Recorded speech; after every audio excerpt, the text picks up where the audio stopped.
Good morning ਬੇਟਾ। Punjabi class ਵਿੱਚ ਤੁਹਾਡਾ ਸਵਾਗਤ ਹੈ। ਬੇਟਾ ਅੱਜ ਆਪਾਂ ਤੁਹਾਡੀ ਪੰਜਾਬੀ ਦੀ ਪਾਠ ਪੁਸਤਕ ਸਾਹਿਤਮਾਲਾ ਸ਼ੁਰੂ ਕਰ ਰਹੇ ਹਾਂ। ਇਹ ਕਵਿਤਾ ਵਾਲੀ ਬੁੱਕ ਹੈ। ਇਹਦੀ ਆਪਾਂ ਪਹਿਲੀ ਕਵਿਤਾ ਜੋ ਕਿ ਇੱਕ ਸ਼ਬਦ ਹੈ ਸ਼੍ਰੀ ਗੁਰੂ ਨਾਨਕ ਦੇਵ ਜੀ ਦੁਆਰਾ ਰਚਿਤ ਹੈ, ਸੋ ਕਿਉ ਮੰਦਾ ਆਖੀਏ, ਪੜ੍ਹਾਂਗੇ। ਇਹ ਸ਼ਬਦ ਪੜ੍ਹਨ ਤੋਂ ਪਹਿਲੇ ਆਪਾਂ ਸ਼੍ਰੀ ਗੁਰੂ ਨਾਨਕ ਦੇਵ ਜੀ ਬਾਰੇ ਜਾਣ ਲਈਏ। ਸ਼੍ਰੀ ਗੁਰੂ ਨਾਨਕ ਦੇਵ ਜੀ ਸਿੱਖਾਂ ਦੇ ਪਹਿਲੇ ਗੁਰੂ ਹੋਏ ਹਨ। ਸਿੱਖ ਧਰਮ ਦੇ ਮੋਢੀ ਸਨ ਸ਼੍ਰੀ ਗੁਰੂ ਨਾਨਕ ਦੇਵ ਜੀ, ਪਹਿਲੇ ਗੁਰੂ ਹੋਏ ਹਨ। ਆਪ ਜੀ ਦਾ ਜਨਮ ਰਾਏ ਭੋਏ ਦੀ ਤਲਵੰਡੀ ਨਨਕਾਣਾ ਸਾਹਿਬ ਵਿੱਚ ਹੋਇਆ, ਜੋ ਅੱਜ ਕੱਲ੍ਹ ਪਾਕਿਸਤਾਨ ਵਿੱਚ ਹੈ। ਆਪ ਦੇ ਮਾਤਾ ਤ੍ਰਿਪਤਾ ਜੀ ਸਨ ਅਤੇ ਆਪ ਦੇ ਪਿਤਾ ਮਹਿਤਾ ਕਾਲੂ ਜੀ ਉਸ ਸਮੇਂ ਪਟਵਾਰੀ ਸਨ। ਆਪ ਜੀ ਨੇ ਕੇਵਲ ਬਾਣੀ ਹੀ ਨਹੀਂ ਰਚੀ, ਸਗੋਂ ਮਹਾਨ ਸਮਾਜ ਸੁਧਾਰਕ ਵਜੋਂ ਲੋਕ ਚੇਤਨਾ ਜਗਾਈ। ਸਿਰਫ ਇਹ ਨਹੀਂ ਹੈ ਕਿ ਬਾਣੀ ਰਚਤੀ, ਬਲਕਿ ਸ਼੍ਰੀ ਗੁਰੂ ਨਾਨਕ ਦੇਵ ਜੀ ਇੱਕ ਮਹਾਨ ਸਮਾਜ ਸੁਧਾਰਕ ਦੇ ਰੂਪ 'ਤੇ ਆਏ ਅਤੇ ਲੋਕਾਂ ਨੂੰ ਅਵੇਅਰ ਕੀਤਾ, ਲੋਕ ਚੇਤਨਾ ਜਗਾਈ, ਉਹਨਾਂ ਨੂੰ ਅਵੇਅਰ ਕੀਤਾ। ਲੁਕਾਈ ਨੂੰ ਸੱਚ ਦੇ ਮਾਰਗ ਦਾ ਉਪਦੇਸ਼ ਦਿੱਤਾ, ਜਨਤਾ ਨੂੰ, ਲੋਕਾਂ ਨੂੰ ਸੱਚ ਦੇ ਰਾਸਤੇ 'ਤੇ ਚੱਲਣ ਦਾ ਸਨੇਹਾ ਦਿੱਤਾ। ਆਪ ਨੇ 4 ਉਦਾਸੀਆਂ ਵਿੱਚ ਬਹੁਤ ਦੂਰ ਦੂਰ ਦੇਸ਼ ਪ੍ਰਦੇਸ਼ ਦੀ ਯਾਤਰਾ ਕੀਤੀ। ਆਪ ਜੀ ਨੇ ਜੋ ਯਾਤਰਾ ਕੀਤੀ ਨਾ, ਉਹਨੂੰ ਉਦਾਸੀਆਂ ਕਿਹਾ ਜਾਂਦਾ ਹੈ। 4 ਦਿਸ਼ਾਵਾਂ ਵਿੱਚ ਆਪ ਗਏ,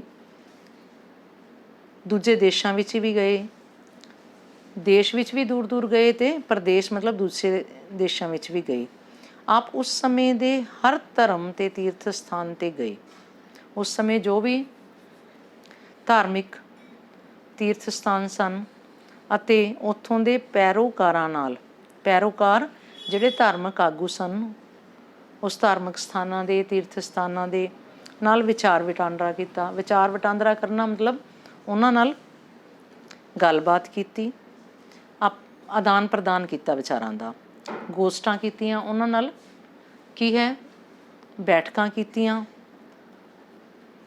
ਤਰਕ ਵਿਤਰਕ ਕੀਤਾ। ਆਪ ਸਭ ਮਨੁੱਖਾਂ ਨੂੰ ਬਰਾਬਰ ਸਮਝਦੇ ਸਨ। ਆਪ ਜੀ ਦੀ ਨਜ਼ਰ ਵਿੱਚ ਸਾਰੇ ਮਨੁੱਖ ਬਰਾਬਰ ਸਨ ਅਤੇ ਨੇਕ ਕਰਨੀ ਉੱਤੇ ਜ਼ੋਰ ਦਿੰਦੇ ਸਨ ਅਤੇ ਚੰਗੇ ਕੰਮ ਕਰਨ ਉੱਤੇ ਬਲ ਦਿੱਤਾ। ਆਪਣੀਆਂ ਯਾਤਰਾਵਾਂ ਤੋਂ ਬਾਅਦ ਆਪ ਨੇ ਗ੍ਰਸਥੀ ਜੀਵਨ ਬਤੀਤ ਕੀਤਾ।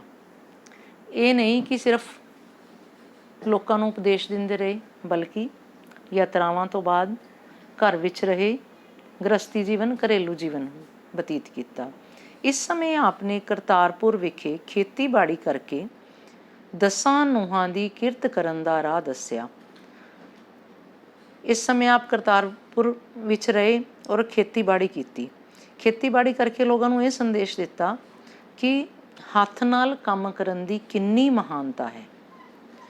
ਕਿਰਤ ਕਰਨ ਦਾ ਰਾਹ ਦੱਸਿਆ ਮਤਲਬ ਲੋਕਾਂ ਨੂੰ ਮਿਹਨਤ ਕਰਨ ਦੇ ਰਾਸਤੇ 'ਤੇ ਪਾਇਆ। ਆਪ ਜੀ ਦੀ ਬਾਣੀ ਸ਼੍ਰੀ ਗੁਰੂ ਗ੍ਰੰਥ ਸਾਹਿਬ ਵਿੱਚ ਦਰਜ ਹੈ। ਜੋ ਆਪ ਨੇ ਬਾਣੀ ਉਚਾਰੀ ਉਹ ਸ਼੍ਰੀ ਗੁਰੂ ਗ੍ਰੰਥ ਸਾਹਿਬ ਵਿੱਚ ਦਰਜ ਹੈ। ਜਪਜੀ ਅਤੇ ਆਸਾ ਦੀ ਵਾਰ ਆਪ ਦੀਆਂ ਸਭ ਤੋਂ ਵੱਧ ਪ੍ਰਸਿੱਧ ਬਾਣੀਆਂ ਹਨ। ਜਪਜੀ ਅਤੇ ਆਸਾ ਦੀ ਵਾਰ ਜਿਹੜੀਆਂ ਬਾਣੀਆਂ ਹੈ ਸਭ ਤੋਂ ਪ੍ਰਸਿੱਧ ਹਨ ਆਪ ਦੀਆਂ। ਆਪ ਦੀ ਬਾਣੀ ਵਿੱਚ ਫਾਰਸੀ, ਅਰਬੀ, ਹਿੰਦੀ ਅਤੇ ਸੰਸਕ੍ਰਿਤ ਆਦਿ ਭਾਸ਼ਾਵਾਂ ਦੇ ਬਹੁਤ ਸਾਰੇ ਸ਼ਬਦ ਮਿਲਦੇ ਹਨ। ਆਪ ਦੀ ਬਾਣੀ ਵਿੱਚ ਕੁਝ ਸ਼ਬਦ ਵਿਦਿਆਰਥੀਆਂ ਨੂੰ ਪੜ੍ਹਨ ਲਈ ਦਿੱਤੇ ਜਾ ਰਹੇ ਹਨ, ਭਾਵ ਉਹਨਾਂ ਦਾ ਆਪਾਂ ਸ਼ਬਦ ਇਹ ਸੋ ਕਿਉ ਮੰਦਾ ਆਖੀਏ ਪੜ੍ਹਦੇ ਹਾਂ। ਸੋ ਕਿਉ ਮੰਦਾ ਆਖੀਏ ਜਿਹੜਾ ਇਹ ਸ਼ਬਦ ਹੈ, ਇਹ ਗੁਰੂ ਨਾਨਕ ਦੇਵ ਜੀ ਦੀ ਪ੍ਰਸਿੱਧ ਬਾਣੀ ਆਸਾ ਦੀ ਵਾਰ 'ਚੋਂ ਲਿੱਤਾ ਗਿਆ ਹੈ। ਇਸ ਸ਼ਬਦ ਵਿੱਚ ਗੁਰੂ ਜੀ ਨੇ ਸਮੁੱਚੇ ਮਨੁੱਖੀ ਜੀਵਨ ਵਿੱਚ ਇਸਤਰੀ ਦੀ ਕਿੰਨੀ ਜ਼ਰੂਰਤ ਹੈ ਅਤੇ ਕਿੰਨੀ ਪ੍ਰਧਾਨਤਾ ਹੈ ਸਾਰੇ ਜੀਵਨ ਵਿੱਚ ਇਸਤਰੀ ਦੀ, ਉਸ ਨੂੰ ਪਛਾਣਨ ਦਾ ਸੰਦੇਸ਼ ਦਿੱਤਾ ਹੈ।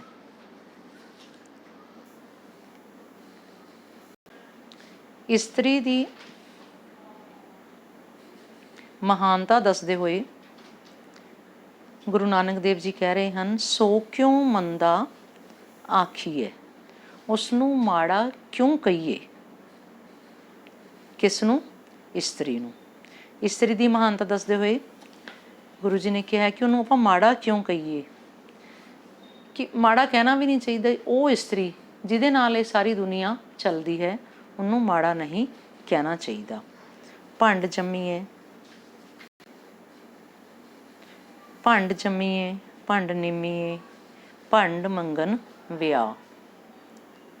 ਭੰਡ ਸ਼ਬਦ ਕਿਹਦੇ ਲਈ ਇੱਥੇ ਵਰਤਿਆ ਗਿਆ ਹੈ? ਭੰਡ ਸ਼ਬਦ ਇਸਤਰੀ ਲਈ ਵਰਤਿਆ ਗਿਆ ਹੈ ਕਿ ਇਸਤਰੀ ਦੁਆਰਾ ਮਨੁੱਖ ਦਾ ਜਨਮ ਹੁੰਦਾ, ਜੰਮੀਏ ਜਨਮ ਹੁੰਦਾ ਹੈ। ਭੰਡ ਨਿੰਮੀਏ, ਤੇ ਭੰਡ ਇਸਤਰੀ ਦੁਆਰਾ ਹੀ ਜਿਹੜਾ ਹੈ ਮਨੁੱਖ ਜਾਂ ਜੀਵ ਦਾ ਸਰੀਰ ਬਣਦਾ ਹੈ। ਨਿੰਮੀਏ ਸਰੀਰ ਦਾ ਬਣਨਾ, ਮਾਂ ਦੇ ਗਰਭ ਵਿੱਚ ਸਰੀਰ ਦਾ ਬਣਨਾ। ਭੰਡ ਮੰਗਣ ਵਿਆਹ, ਇਸਤਰੀ ਨਾਲ ਹੀ ਮੰਗਣੀ ਹੁੰਦੀ ਹੈ, ਇਸਤਰੀ ਨਾਲ ਹੀ ਵਿਆਹ ਹੁੰਦਾ ਹੈ। ਭਾਵ ਮਨੁੱਖ ਨੂੰ ਸਾਰੀ ਉਮਰ ਇਸਤਰੀ ਦੀ ਜ਼ਰੂਰਤ ਹੈ। ਭੰਡੋ ਹੋਵੇ ਦੋਸਤੀ, ਭੰਡੋ ਚੱਲੇ ਰਾਹ। ਤੇ ਇਸਤਰੀ ਨਾਲ ਹੀ ਮਨੁੱਖ ਦੀ ਦੋਸਤੀ ਹੁੰਦੀ ਹੈ, ਭਾਵ ਸਾਂਝ ਪੈਂਦੀ ਹੈ। ਭੰਡੋ ਚੱਲੇ ਰਾਹ, ਤੇ ਇਸਤਰੀ ਨਾਲ ਹੀ ਜਿਹੜੀ ਇਹ ਸੰਸਾਰ ਦਾ ਰਾਸਤਾ ਚੱਲਦਾ ਹੈ, ਪਰਿਵਾਰ ਦਾ ਵਿਕਾਸ ਹੁੰਦਾ ਹੈ, ਇਹ ਦੁਨੀਆ ਚੱਲਦੀ ਹੈ। ਭੰਡ ਮੂਆ ਭੰਡ ਭਾਲੀਏ, ਫਿਰ ਜੇ ਇਸਤਰੀ ਭੰਡ, ਇੱਥੇ ਫਿਰ ਇਸਤਰੀ ਲਈ ਇਹ ਸ਼ਬਦ ਆਇਆ ਹੈ ਭੰਡ, ਕਿ ਜੇ ਇਸਤਰੀ ਮੂਆ ਮਰ ਜਾਂਦੀ ਹੈ, ਭੰਡ ਭਾਲੀਏ, ਫਿਰ ਇਸਤਰੀ ਦੀ ਭਾਲ ਕੀਤੀ ਜਾਂਦੀ ਹੈ, ਲੱਭੀ ਜਾਂਦੀ ਹੈ। ਭੰਡ ਹੋਵੇ ਬੰਧਾਨ, ਤੇ ਫਿਰ ਜੇ ਕਿਸੇ ਆਦਮੀ ਦੀ ਘਰ ਵਾਲੀ ਮਰ ਜਾਂਦੀ ਹੈ, ਫਿਰ ਉਹਦੇ ਲਈ ਹੋਰ ਇਸਤਰੀ ਲੱਭੀ ਜਾਂਦੀ ਹੈ, ਉਹਦਾ ਵਿਆਹ ਕਰ ਦਿੱਤਾ ਹੈ। ਭੰਡ ਹੋਵੇ ਬੰਧਾਨ, ਬੰਧਾਨ ਮਤਲਬ ਉਹਦੇ ਸੰਬੰਧ ਇਸਤਰੀ ਕਰਕੇ ਹੀ ਸਾਰੀ ਦੁਨੀਆ ਨਾਲ ਜੁੜਦੇ ਹੈ, ਰਿਸ਼ਤੇਦਾਰੀ ਪੈਂਦੀ ਹੈ। ਬੰਧਨ, ਬੰਧਾਨ ਮਤਲਬ ਸੰਬੰਧ, ਰਿਸ਼ਤੇਦਾਰੀ। ਸੋ ਕਿਉਂ ਮੰਦਾ ਆਖੀਏ, ਫਿਰ ਉਹਨੂੰ ਮਾੜਾ ਕਿਉਂ ਕਹੀਏ, ਆਖੀਏ ਕਹੀਏ। ਜਿਤ ਜੰਮੇ, ਜਿਸਨੇ ਜਨਮ ਦਿੱਤਾ ਹੈ, ਰਾਜਾਨ, ਜਿਨੇ ਰਾਜਿਆਂ ਨੂੰ ਵੀ ਜਨਮ ਦਿੱਤਾ ਹੈ, ਫਿਰ ਉਹਨੂੰ ਮਾੜਾ ਕਿਉਂ ਕਹੀਏ। ਇਸ ਇਸਤਰੀ ਦੁਆਰਾ ਹੀ ਮਨੁੱਖ ਜਨਮ ਲੈਂਦਾ ਹੈ, ਸਾਰੇ ਰਿਸ਼ਤੇਦਾਰੀਆਂ ਬਣਦੀਆਂ ਹੈ, ਇਸਤਰੀ ਹੀ ਪਾਲਦੀ ਹੈ, ਉਹਦੇ ਨਾਲ ਸਾਰੀ ਦੁਨੀਆ ਦਾ ਜਿਹੜਾ ਕਾਰ ਵਿਹਾਰ ਚੱਲਦਾ ਹੈ। ਜੇ ਮਰ ਜਾਂਦੀ ਹੈ ਤਾਂ ਫਿਰ ਹੋਰ ਇਸਤਰੀ ਦੀ ਭਾਲ ਕੀਤੀ ਜਾਂਦੀ ਹੈ। ਅਤੇ ਫਿਰ ਵੀ ਜੇ ਇਸਤਰੀ ਨੂੰ ਮਾੜਾ ਕਹਿੰਦੇ ਹਾਂ ਤਾਂ ਗਲਤ ਗੱਲ ਹੈ, ਉਹਨੂੰ ਮਾੜਾ ਨਹੀਂ ਕਹਿਣਾ ਚਾਹੀਦਾ, ਕਿਉਂਕਿ ਇਸਤਰੀ ਤਾਂ ਮਹਾਨ ਹੈ, ਉਹਨੇ ਤਾਂ ਵੱਡੇ ਵੱਡੇ ਰਾਜਿਆਂ ਨੂੰ ਵੀ ਜਨਮ ਦਿੱਤਾ ਹੈ। ਭੰਡੋ ਹੀ ਭੰਡ ਉਪਜੇ, ਭੰਡੇ ਬਾਝ ਨਾ ਕੋਈ, ਕਿ ਇਸਤਰੀ ਦੁਆਰਾ ਹੀ ਜੋ ਇਸਤਰੀ ਦਾ ਜਨਮ ਹੁੰਦਾ ਹੈ, ਭੰਡੇ ਬਾਝ ਨਾ ਕੋਈ, ਅਤੇ ਇਸਤਰੀ ਤੋਂ ਬਿਨਾਂ ਤਾਂ ਕੋਈ ਹੈ ਹੀ ਨਹੀਂ ਇਸ ਦੁਨੀਆ 'ਚ। ਇਸਤਰੀ ਹੀ ਇਸਤਰੀ ਨੂੰ ਵੀ ਜਨਮ ਦਿੰਦੀ ਹੈ, ਜੋ ਸੰਸਾਰ ਦੀ ਉਤਪਤੀ ਦਾ ਕਾਰਨ ਬਣਦੀ ਹੈ, ਅਤੇ ਫਿਰ ਉਸ ਤੋਂ ਬਿਨਾਂ ਤਾਂ ਇਸ ਦੁਨੀਆ ਵਿੱਚ ਕੋਈ ਵੀ ਨਹੀਂ ਹੈ। ਬਾਝ ਨਾ ਕੋਈ, ਕੋਈ ਵੀ ਉਸ ਤੋਂ ਬਿਨਾਂ ਨਹੀਂ ਹੈ, ਇਸਤਰੀ ਤੋਂ ਬਿਨਾਂ। ਨਾਨਕ ਭੰਡੇ ਬਾਹਰਾ ਏਕੋ ਸੱਚਾ ਸੋਈ। ਗੁਰੂ ਨਾਨਕ ਦੇਵ ਜੀ ਕਹਿੰਦੇ ਹੈ ਕਿ ਜੇ ਕੋਈ ਇਸ ਦੁਨੀਆ ਵਿੱਚ ਇਸਤਰੀ ਤੋਂ ਬਿਨਾਂ ਹੈ ਤਾਂ ਉਹ ਸਿਰਫ ਪਰਮਾਤਮਾ ਹੈ, ਇੱਕ ਸੱਚਾ ਪਰਮਾਤਮਾ ਹੀ ਹੈ ਜੋ ਇਸਤਰੀ ਦੀ ਕੁੱਖੋਂ ਪੈਦਾ ਨਹੀਂ ਹੁੰਦਾ। ਬਾਕੀ ਤਾਂ ਸਭ ਇਸਤਰੀ ਔਰ ਪੁਰਸ਼ ਦੋਨਾਂ ਦਾ ਜਨਮ ਇਸਤਰੀ ਦੁਆਰਾ ਹੁੰਦਾ ਹੈ। ਜਿਤ ਮੁਖ ਸਦਾ ਸਲਾਈ ਹੈ। ਇੱਥੇ ਹੁਣ ਗੁਰੂ ਨਾਨਕ ਦੇਵ ਜੀ ਕਹਿੰਦੇ ਹੈ ਕਿ ਹੇ ਮਨੁੱਖ, ਤੂੰ ਆਪਣੇ ਮਨ ਔਰ ਜੀਭਾ ਨਾਲ ਪਰਮਾਤਮਾ ਦਾ ਨਾਮ ਲੈ, ਸਲਾਹੀਏ ਮਤਲਬ ਪਰਮਾਤਮਾ ਦੀ ਤੂੰ ਵਡਿਆਈ ਕਰ, ਭਾਗਾ ਰੱਤੀ ਚਾਰ। ਤੇ ਤਾਂ ਹੀ ਜਿਹੜੇ ਤੇਰੇ ਕਰਮ ਹੈ ਉਹ ਚੰਗੇ ਹੋ ਸਕਦੇ ਹੈ। ਨਾਨਕ ਤੇ ਮੁਖ ਉਜਲੇ ਤਿਤ ਸੱਚੇ ਦਰਬਾਰ, ਕਿ ਜਿਹੜੇ ਮਨੁੱਖ ਪਰਮਾਤਮਾ ਦਾ ਨਾਮ ਲੈਂਦੇ ਹਨ ਉਹਨਾਂ ਦਾ ਜਿਹੜਾ ਮੂੰਹ ਹੈ ਸਦਾ, ਭਾਵ ਉਹਨਾਂ ਦੀ ਹਮੇਸ਼ਾ ਵਡਿਆਈ ਹੁੰਦੀ ਹੈ। ਜਿਤ ਮੁਖ ਸਦਾ ਸਲਾਹੀਏ, ਉਹ ਮਨੁੱਖ ਸ੍ਰੇਸ਼ਟ ਹਨ, ਉਹ ਭਾਗਾਂ ਵਾਲੇ ਹਨ, ਉਹ ਬਹੁਤ ਸੋਹਣੇ ਹਨ ਜਿਹੜੇ ਮੂੰਹ ਨਾਲ ਪਰਮਾਤਮਾ ਦੀ ਵਡਿਆਈ ਹੁੰਦੀ ਹੈ।